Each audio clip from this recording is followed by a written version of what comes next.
E aí, gente, tudo bem? Sejam bem-vindos e bem-vindos a mais um vídeo do Parabólica. Eu sou o Pedro Renó, professor aqui do Parabólica, para a primeira aula, o primeiro vídeo sobre o governo Bolsonaro. É isso mesmo que vocês estão escutando.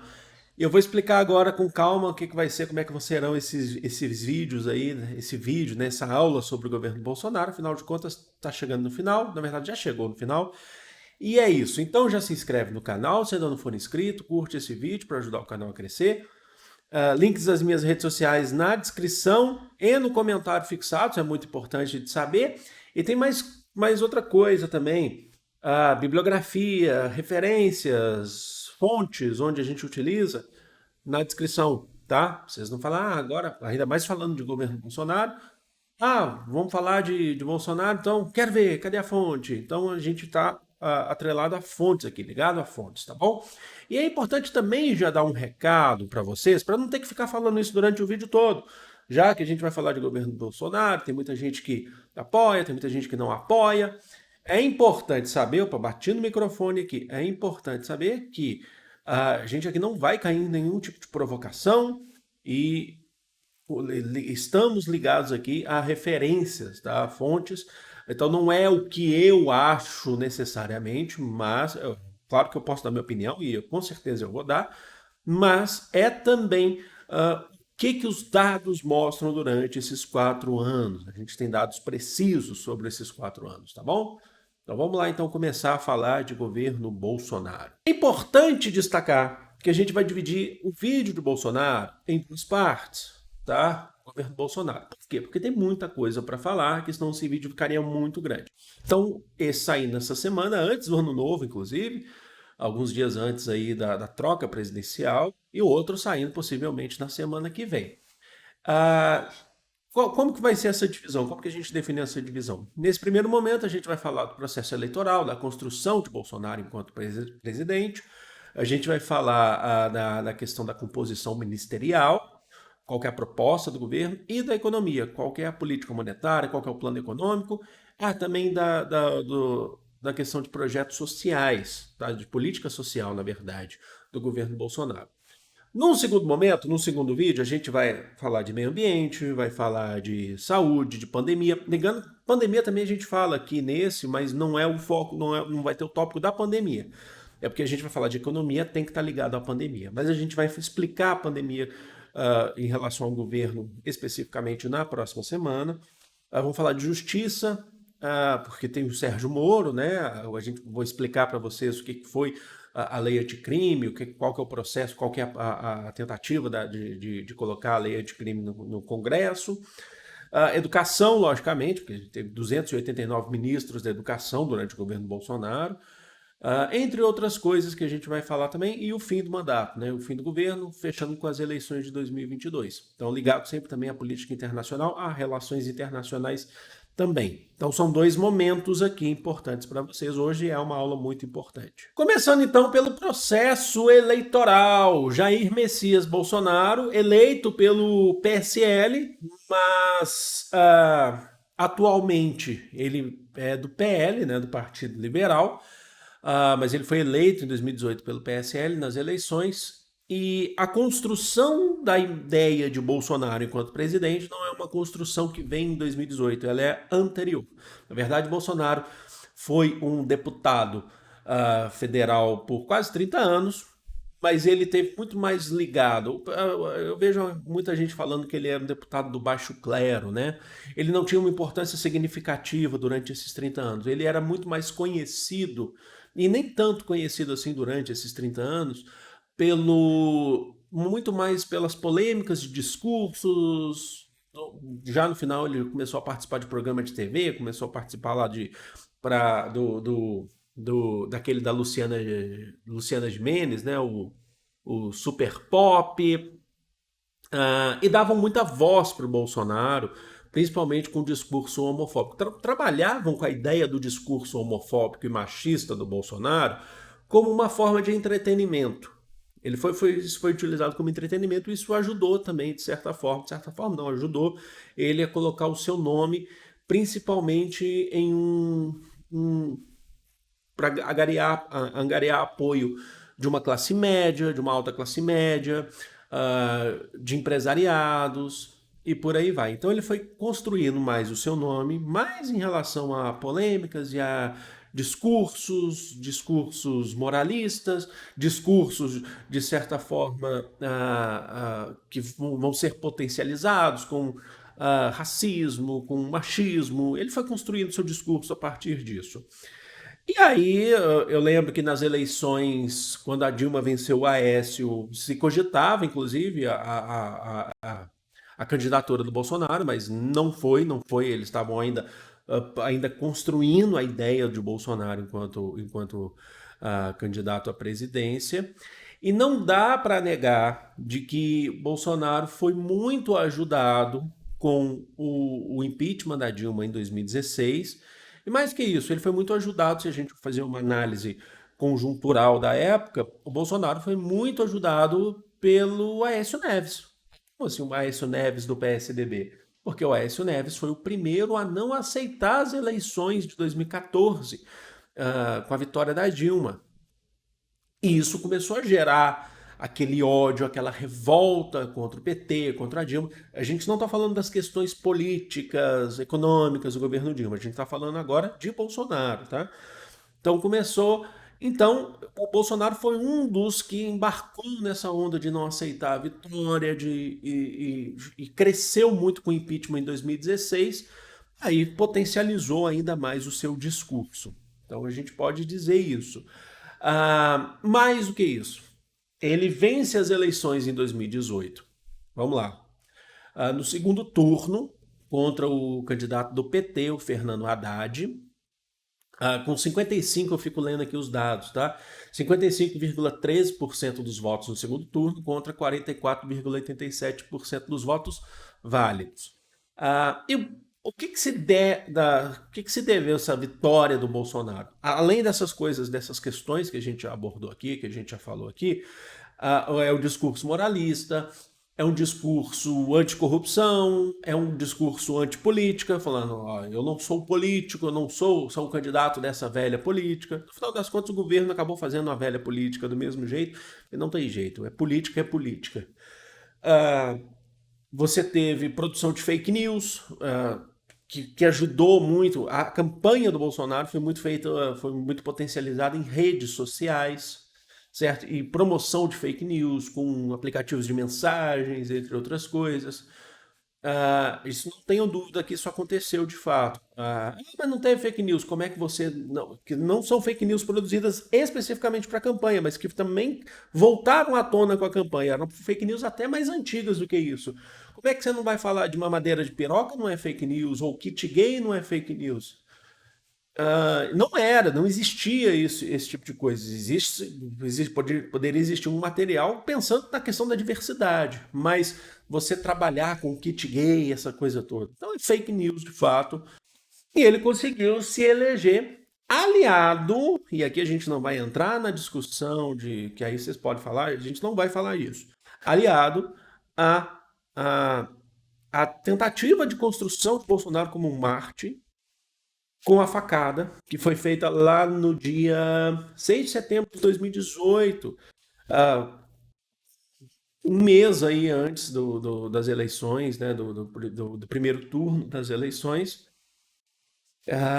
Uma facada dada lá pelo Adélio Bispo, que ainda rende muita discussão, foi lá em Juiz de Fora, Minas Gerais. E, além disso, a questão econômica. Bolsonaro falava muito da questão do posto Ipiranga. E o que é o posto Ipiranga? Porque tinha uma propaganda do posto Ipiranga na época. Claro que vocês lembram, porque isso é muito recente, né? Que tudo que você queria tinha no posto Ipiranga, que o cara falava assim, onde você tem garrafa d'água? Posto Ipiranga. Onde eu posso preencher meu tanque? No posto Ipiranga. Como que eu chego? É melhor se perguntar no posto Ipiranga. Então ele chamava o futuro ministro da escola de Chicago, o futuro ministro, na época, futuro ministro Paulo Guedes, que seria o ministro da Fazenda, como posto Ipiranga. Então ele se recusava muitas vezes a responder questões de economia em programas de debate e em programas de sabatinas, por exemplo. Eu lembro de uma sabatina da Globo News que ele se recusava. Na verdade, ele não sabia responder. Não é que ele se recusava porque ele não sabia. E falava, tem o meu posto Ipiranga, ele vai responder tudo para você se ele vier aqui e se eu virar presidente. E o que, que seria esse posto Ipiranga? O Paulo Guedes, que o economista, né, que trazia para a campanha do Bolsonaro, agregava à campanha do Bolsonaro um discurso liberal. O que, que seria isso? Enxugar cada vez mais o Estado. É o discurso que já fizeram em outros tempos, que Collor fez. Vamos enxugar a máquina pública, vamos reduzir ministérios, vamos diminuir o gasto do Estado. A gente falou isso no governo Temer, da questão do teto de gastos, né? Então a gente precisa enxugar mesmo, respeitar o teto de gastos. A gente sabe que o governo Bolsonaro furou 20, 200 mil vezes o teto de gastos depois. Mas e vamos privatizar tudo. Teve uma entrevista dele lá na sabatina da Globo News, o Paulo Guedes, que ele fala, Mirella então pergunta, você vai privatizar a Petrobras? Ele falou assim, tudo, né? Então você tinha esse discurso liberal que pegou muito a elite empresarial brasileira. E além disso, você tinha, inclusive, um discurso alinhado ao presidente dos Estados Unidos, o Donald Trump, que acabou perdendo as eleições também depois, tá bom? A equipe ministerial, vencidas as eleições, a equipe ministerial do Bolsonaro foi formada por 22 ministérios. Atenção, 7 a menos. Isso aí, então começou a colocar em prática essa ideia de enxugar a máquina. 7 a menos do que o governo anterior, do Michel Temer, porém 7 a mais do que havia sido prometido em campanha. Vamos lá, só para entender aqui. Peço desculpas. Só para entender. O Wood está latindo, não sei se vocês estão escutando, porque eu estou usando filtro no microfone, mas aí isso me desconcentra um pouco. Mas vamos lá. O Ministério da Fazenda que vai ser o do Paulo Guedes, do Posto Ipiranga. Depois esse conceito, ao longo desses 4 anos de Posto Ipiranga, foi deixado de lado. Porque realmente você teve derrotas atrás de derrotas. Mas o Ministério da Fazenda, ele foi chamado de superministério. Tá? Existiam superministros, eram alguns ministros, o Ministro da Fazenda, o Ministro da Justiça, que foi o Sérgio Moro, que a gente vai contar na semana que vem. Mas o Ministério da Fazenda foi chamado de superministério, não porque tinha um ministro que tinha mais importância dentro da própria campanha do Bolsonaro, porque ele também agregou outros ministérios que acabaram. Eles entraram no Ministério da Fazenda. E esses ministérios, inclusive, atualmente estão retornando, tá? Só para vocês saberem, com a derrota do Bolsonaro. O Ministério do Planejamento, a Indústria, Comércio Exterior e Serviços. Desculpem, Ministério do Planejamento, Indústria, Comércio Exterior e Serviços, que é um ministério só, e o Ministério do Trabalho. Aí você imagina só a importância de você pegar o Ministério do Trabalho, que é muito. Do Planejamento, todos eles são muito importantes, e colocar dentro do Ministério da Fazenda. Na verdade, eles são subordinados ao Ministério da Fazenda. Certo? Então, planejamento define as estruturas. A ação estratégica, por exemplo, para o governo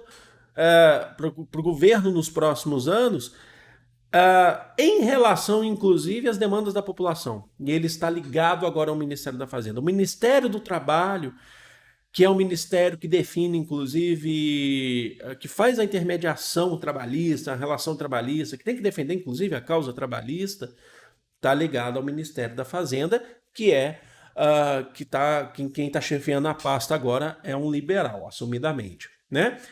E aí a gente tem outros ministérios também, né?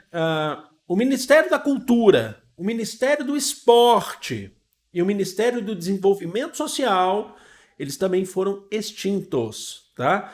Eles também foram extintos, deixa eu só colocar que eu estou corrigindo uma letra aqui, né? Foram extintos também. Opa! Aqui quem sabe faz ao vivo, gente. Eles também foram extintos e entraram na pasta subordinados ao Ministério da Cidadania. Então viraram pastas secundárias. Então, cultura, esportes, desenvolvimento social foram subordinados ao Ministério da Cidadania. Então ele enxugou e ele definiu claramente, quando a gente vê isso, se define claramente qual que é a importância de cada área. Para ele, a importância, então, vai ser a economia. Então, outros ministérios, principalmente como trabalho, planejamento, estão ligados à economia, estão, na verdade, subordinados à pasta da economia, e a cultura, esporte estão agregados ao ministério, se tornam secundários e se tornam agregados ao Ministério da Cidadania. Agora a gente entra na pauta da economia. Economia. Vamos falar da economia, o Woody não para de latir, mas vamos lá falar de economia. Do ponto de vista econômico, que é muito importante, é o que inclusive define muitas vezes a eleição, o Brasil saiu da lista das 10 maiores economias mundiais. O Brasil estava entre as 10 maiores economias mundiais. Lembrando que em outros tempos, a gente já falou, o Brasil já esteve lá entre as 5 economias mundiais, certo? Mas agora o Brasil saiu da lista das 10 economias para ocupar o posto de 13º lugar. Mas em 2022 ele retorna agora ocupando o 9º lugar. Então, a atualidade, esse vídeo está sendo gravado em dezembro de 2022, o Brasil retoma o 9º lugar, ele volta. Durante boa parte do governo Bolsonaro, ele ficou em 13º e retorna agora para o 9º lugar. A gente teve um salário mínimo, a gente está primeiro passando essas questões, né? O salário mínimo, ele tem o menor reajuste em anos. Na verdade, desde 2012, ele não acompanha os índices inflacionários. Inclusive, tem um vídeo aqui no canal muito bom que eu explico o que é inflação, como que se calcula a inflação. Procurem esse vídeo aí, aqui no canal. Se eu lembrar, eu coloco no card aqui nesse ladinho para vocês. E segundo dados do IPEA, atenção, o que eu falei para vocês são dados, né? Que é o Instituto de Pesquisa Econômica e Aplicada. Quase 60% da população brasileira, isso inclusive é um dado atual, sofre de algum nível de insegurança alimentar. Vamos explicar rapidinho aqui, de maneira bem fácil para vocês, o que é insegurança alimentar. É você, em linhas gerais, não saber se você vai conseguir ter as refeições principais do seu dia. Você pode ter uma, mas você não sabe se você vai conseguir ter a outra. Entenderam? Então, cerca de 58% a 59% da população sofre algum tipo de insegurança alimentar. Da população. É muita coisa, é muita gente. E, atenção, 33 milhões de pessoas atualmente no Brasil passam fome. Eu não sei como que é a sua cidade, se a sua cidade é menor, se a sua cidade é maior. Vocês sabem que eu sou de Belo Horizonte, que é uma cidade grande, mas eu moro em São Paulo, capital. Eu ando pelas cidades aqui, pelas ruas, todos os dias praticamente, e o número de pessoas morando na rua, segurando plaquinha, escrito, tô passando fome, me ajude a minha família. Sempre que eu posso também eu ajudo, sempre que eu tenho condições. Não é o caso de falar nesse vídeo, mas sempre que a gente tem condições, a gente ajuda, porque é uma situação que há muito tempo não se via no Brasil. Muita gente nas ruas passando fome. Então essa é a situação atual. Dentro da pasta econômica, a gente vai falar também, a gente precisa entender também, de maneira bem didática para vocês, que em 2019 entrou em vigor a chamada Emenda Constitucional, então é uma lei incorporada, foi aprovada e incorporada à Constituição, número 103, a chamada Nova Previdência, pelo governo, que é a reforma da Previdência. De maneira bem simples para vocês entenderem, lembra que o Estado quer reduzir gasto? E quando você quer reduzir gasto, essa política, esse discurso liberal, ou neoliberal, agora a gente está falando de liberalismo mesmo, né? Um dos grandes focos são os aposentados. Porque o aposentado ele não trabalha mais por direito, né? E o Estado liberal entende que esse aposentado ele só está dando gastos. Ele não está gerando lucro, ele está dando gastos para o Estado porque é preciso pagar a Previdência, é preciso pagar a aposentadoria para esse aposentado. Então, Qual que vai ser essa nova? Qual que foi um dos pontos dessa nova previdência? Ele teve várias outras questões sendo colocadas, mas a base dela, para vocês entenderem, a base dessa nova previdência, para reduzir gastos, vão prejudicar os aposentados. Quem já estava aposentado, basicamente você não tem uma mudança, mas isso muda para quem vai se aposentar após. A idade de aposentadoria para trabalhadores urbanos, tá? Do setor privado, a gente está falando aqui do setor privado, aumenta, que é a maioria, né? Do setor privado, aumenta. 65 anos para homens e mulheres passam de 60 anos para 62. Então se aumenta a idade da aposentadoria. Por isso que na época teve muita gente criticando, falando, não, ninguém nunca mais vai se aposentar. Eles aumentam a idade de aposentadoria. Agora, era possível anteriormente, com a Previdência antiga, deixa eu explicar isso para vocês, se aposentar antes da idade mínima, mas por tempo de serviço, tá? Por tempo de serviço. Você foi lá e teve, por exemplo, 30 anos de tempo de serviço, mas você não atingiu ainda 65, 60 anos. Você se aposenta por tempo de serviço, você contribuiu por 30 anos. A aposentadoria anterior, tá? Então, a aposentadoria anterior por tempo de contribuição, falei tempo de serviço, é tempo de contribuição, acabou. Tiraram. Falaram, não, agora você precisa ter aquela idade para se aposentar. Tá bom?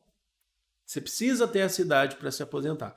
Então, a aposentadoria por tempo de contribuição acabou. É uma forma que o Estado faz nessa concepção, o Estado liberal, de falar assim, a gente precisa ter menos aposentado daqui para frente, porque a gente não pode ficar pagando para os aposentados que não produzem necessariamente, tá bom? Então, é uma política liberal sendo colocada em prática através da emenda constitucional, a chamada Nova Previdência. Na pasta econômica, vamos falar também agora, por exemplo, de impostos. Foi assinada uma medida provisória, então uma medida provisória assinada quando o presidente, na época, falava, eu posso dar uma canetada, a chamada medida provisória da liberdade econômica. O que isso quer dizer? Autoriza atividades econômicas, desburocratiza o processo para poder exercer atividades econômicas, dando direito de você exercer qualquer atividade econômica de fato, a partir dali, sem necessariamente aquela burocratização, eu preciso de um alvará, eu preciso de tal coisa e tal. Você desburocratiza, o governo desburocratizou. Ao mesmo tempo, isso gerou uma crise inclusive de empregos informais, muitos empregos informais que acabam sendo precarizados. Então você tem que olhar pelo outro lado também. E aí, em relação a impostos, que aí é outra crítica que se recebeu muito, e aí é de fato uma crítica, você teve redução de impostos para importação de videogames, aí a galera do YouTube, os gamers do YouTube comemoraram. Pode não ter o que comer, mas comemoraram, porque para eles o mais importante é ter... Tudo bem, você trabalha com isso, mas e a comida? Esses dias aí eu vi, inclusive, os gamers aí, né, reclamando. Agora vai voltar o imposto do videogame. Mas e a comida? Precisa ter primeiro. Primeiro é comida. Você não come videogame, você não pega um controle, enfia na tua boca e come, né? Enfim. Zeraram a alíquota, né, que seriam os impostos, na verdade, para veleiros, jet skis, balões e dirigíveis.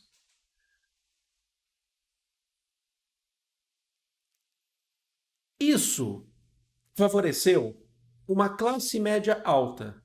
Eu nunca andei de jet ski. Eu nunca entrei num veleiro na minha vida. Quem entra? Quem tem veleiro? Quem que vai comprar isso? É quem? É esporte de rico. Então você zera porque você está fazendo uma política, na verdade, para uma classe média alta empresarial. Sabe aquele cara que fala assim, eu tenho um iate na praia, eu tenho minha casa, meu apartamento na Barra, e um iate. É isso. Vocês entenderam? Então a crítica está aí. E a comida? A comida está cara. É isso que aconteceu durante o governo, durante boa parte do governo. Reduziu o imposto de videogame. Tudo bem, também gosto, porque sabe que eu jogo. Vocês sabem que eu jogo. Para videogame, console, tá? O jogo continua caro, mas o console. Mas e aí? Você vai no supermercado, não adianta você reduzir o imposto para videogame, você chega no supermercado, o litro de leite estava, em determinado momento, chega a R$ 8. Vocês compreenderam? Bom, em 2020, março de 2020, desculpem, em agosto de 2020 a março de 2021, o Banco Central manteve uma taxa básica de juros baixa, em 2%. Isso, na verdade, era uma tendência que vinha desde o governo de Michel Temer. Eu expliquei isso também naquele vídeo que eu falo sobre como funciona a inflação, sobre a questão da taxa básica de juros. E é interessante lembrar, como eu falei para vocês, que com a pandemia do Covid-19, a partir de março de 2020, até a atualidade, a pandemia não acabou, tá? Então estou gravando em dezembro de 2022. Espero que um dia você estiver vendo esse vídeo, essa pandemia tenha acabado, logicamente, eu tenho certeza que vai. Isso provocou uma retração no consumo da produção mundial. Tá? Então não é só no Brasil, logicamente. E aí, quando você coloca uma baixa taxa de juros, né, é uma forma de justificar para a população ter acesso ao consumo imediato, mas também para o próprio governo arcar com as despesas, né, a própria União arcar com as despesas do que vai vir por aí para frente. O auxílio emergencial e programas de seguro-desemprego. Então, a ideia de se manter uma baixa taxa de juros é justamente para o governo ele poder fazer outros programas, poder ter dinheiro, inclusive, para poder arcar com as questões dos programas sociais, tá bom? Falando, já a gente entrou na questão da política social, acho que é importante agora destacar agora outras questões também. Novembro de 2021, então é uma questão até recente, foi lançado o programa Auxílio Brasil, que substitui, colocou fim ao Bolsa Família. Foi feito lá no primeiro governo Lula e tal. Ele foi garantido com a aprovação do Senado, então o governo tentou vender que foi só ele que fez isso, mas ele tentou fazer o Auxílio Brasil com um menor valor. O Senado que aumentou. Foi o Congresso que lutou para aumentar esse valor para R$ 600 como valor mínimo para famílias aí de baixa renda. Esse valor de R$ 600 ele não é garantido para sempre, ele é garantido só esse mês que eu estou gravando esse vídeo, finalzinho de dezembro, ele é garantido só para dezembro de 2022, depois que são um aumento de R$ 200, o que foi aprovado na verdade são, se eu não me engano, de R$ 400. Então aí agora um debate para ver se esse auxílio aumenta ou não aumenta, porque ele não foi garantido para o orçamento de 2023, tá bom? O Bolsonaro foi acusado pela oposição, inclusive, e também criticado pela mídia tradicional, por ter política, por ter uma prática eleitoreira em relação ao Auxílio Brasil, tá bom? Tem uma prática eleitoreira em relação ao Auxílio Brasil, porque demorou para sair esse Auxílio Brasil, demorou para discutir o auxílio emergencial também, e saiu numa época que onde as coisas começaram a fervilhar por conta do processo eleitoral. Inclusive, se vocês lembrarem do processo eleitoral recente, ele contava muito, em debates ele falava isso, e ele contava muito, mas muito mesmo, com o crescimento das intenções de voto em pesquisas por conta do auxílio emergencial, do Auxílio Brasil, né, do programa social que substitui o Bolsa Família. Por quê? Porque ele não tinha, né, nesse caso, ele não tinha a maioria dos votos entre a população mais pobre. E com o Auxílio Brasil, ele tinha o interesse de fazer crescer, as intenções de voto nele por conta do Auxílio Brasil, tá? Bom, então esse é um ponto importante, mas ele acabou sendo derrotado nas eleições, mesmo assim. E ainda em questão de política social, a gente vai ter também a chamada alterações na Lei Maria da Penha. A Lei Maria da Penha sofreu alterações importantes durante esse período de governo Bolsonaro, como, por exemplo, vou citar aqui dois pontos importantes aqui que foram bem debatidos, que foi o afastamento imediato do agressor em relação ao seu lar, ao lar da pessoa ofendida, da pessoa agredida. Então, há um afastamento imediato do agressor.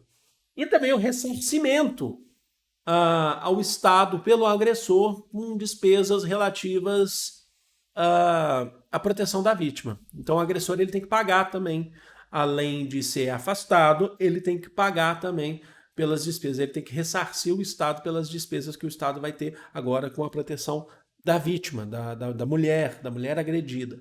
Tá bom? Então é um outro ponto muito importante. Houve críticas sobre a questão da Lei da Maria da Penha em alguns pontos, que isso ficava a cargo, por exemplo, do delegado, o delegado que definia, mas que exigia maior detalhe, que eram medidas protetivas que não davam, que é uma questão que debatem muito, que é preciso ter na Lei Maria da Penha, isso não é de agora, que é preciso dar mais proteção e evitar. A gente só tenta as políticas de Estado, as políticas da lei, elas só tentam proteger após a agressão. Mas e o antes? E a prevenção? Esse é um debate que se tem muito grande. Tá aí para vocês o vídeo aí, o primeiro vídeo, tá? Porque esse é até mais difícil de fazer, principalmente por causa da questão econômica, de colocar aqui os pontos econômicos, porque eles são um pouco mais complexos de se entender. Eu vou agregar mesmo, de fato, o vídeo sobre a inflação para vocês, aqui no card. Então assistam esse vídeo da inflação depois que vocês verem esse vídeo aqui. A inflação tá muito legal, dá para entender direitinho também. Eu vou ficando por aqui. Eu amo vocês de coração. E a gente se vê no próximo vídeo sobre o próprio governo Bolsonaro. Grande beijo. Fui!